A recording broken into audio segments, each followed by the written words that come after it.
శ్రీ స్వామి శరణమయ్యప్ప. భూతనాథ సదానంద సర్వభూతాదయాపర రక్ష రక్ష మహావాయ శాస్త్రతుభ్యం నమో నమః. ఓం గణానాద్వారా గణపతిం హవామహే కవిం కవీన ఉపాస్రవస్తం జ్యేష్ఠరాజం బ్రహ్మణస్పదాన శృణ్వన్నోత విశ్వేదసాదనం శ్రీ మహాగణాధిపతే నమః. ఓం శ్రీ వల్లీదేవ సమేత సుబ్రహ్మణ్య స్వామి నమః. ఓం శ్రీ స్వామి శరణమయ్యప్ప.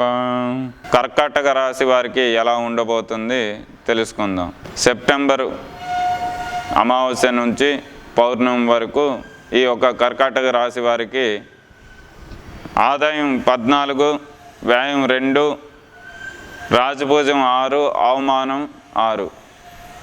ఈ రాశి వారికి అధికంగా అవమానం ఎక్కువ ఉండడం వలన వారు చేయవలసిన పనులలో చాలా ఆకంఠాలు ఎదురవుతుంటాయి.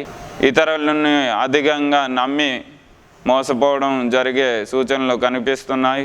వీరు చేయబోయే ప్రతి పనిలో కూడా షష్టమ శని ఉండడం వలన కొంత ఇబ్బందులు ఎదుర్కొంటారు.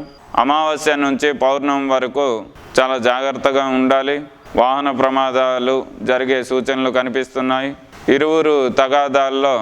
ఇతరులు తగాదాల్లో జోక్యం చేసుకొని ఇబ్బందుల్లో గురయ్యే సూచనలు కనిపిస్తున్నాయి. వీరికి అధికంగా నరదృష్టి కూడా ఉన్నది. వీరు వృత్తి ఉద్యోగాల్లో కూడా కొంత చికాకులతో ఇబ్బంది పడే అవకాశం ఉన్నది. కనుక తగిన జాగ్రత్త వహించి ఆ ఒక సుబ్రహ్మణ్య స్వామికి పంచామృత అభిషేకం అర్చన చేసుకుంటే శత్రుశేషం అనేది తగ్గి మీరు అనుకున్నటువంటి పనుల్లో విజయం సాధిస్తారు. వృత్తి ఉద్యోగంలో కొత్తగా చేరడానికి ప్రయత్నించేవారు, సంబంధాలు వెతికి వివాహంకి ప్రారంభించేటోళ్ళు పనిలో మీరు వెళ్ళేటప్పుడు మీకు శత్రుశేషం లేకుండా విజయాలను సాధించడానికి ఈ యొక్క సుబ్రహ్మణ్య స్వామి అనుగ్రహం మీకు తోడుంటుంది. కావున ఆ స్వామివారికి ప్రీతికరమైనటువంటి పచ్చని వస్త్రాలు కూడా ఆ స్వామివారికి ఇవ్వండి.